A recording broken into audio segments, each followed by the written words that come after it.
Hi, I'm Annika from 2x4 Coaching. When you think about strength training, what do you think about? Do you think about power and speed, or do you think about range of motion and injury prevention?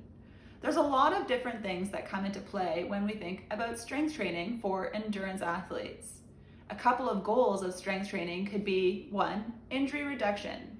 A lot of times endurance athletes do repetitive movements. Whether it's cycling, running, or skiing, you're often repeating the same movements over and over.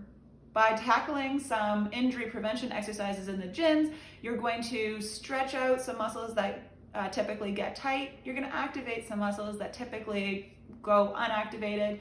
And you're in general just going to strengthen joints like shoulders or hips that were maybe causing faulty movement patterns in those repetitive movements.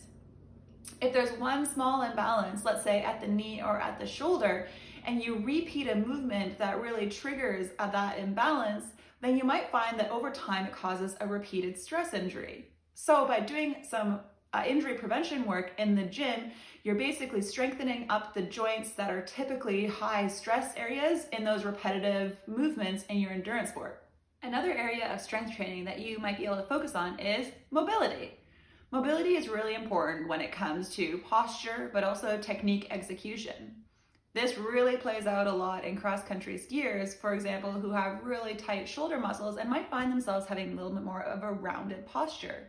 When you have that rounded posture, you aren't as efficient at your double pulling technique, which plays out not only in classic double pulling, but also in all of your skate style techniques as well. So a little bit of mobility focus on opening up the shoulders and then maybe a little bit of activation for the back might be exactly what you need to improve the efficiency of your technique. Most athletes will find that focusing on injury reduction and mobility will be a great emphasis for the majority of their athletic careers when it comes to gym work. However, if your body is moving pretty well, you don't have any injuries, and you're able to move through pretty wide ranges of movement without any difficulty, you might find that you're in a really good position to work on power and speed in the gym to be able to translate that into your endurance sport. So for example, if you're able to have good enough form and posture to be able to work on squats, cleans, deadlifts, and these like heavier lifts, you can really increase the amount of power that you can produce for a given movement. So let's say you get a lot stronger, you lift a lot more weight in your deadlift. Well, then when you're, let's say, skiing, then you have the strength in your posterior chains, your glutes, your hamstrings, your back to be able to execute a more powerful push, kind of like when you're climbing a hill. It will feel like less effort.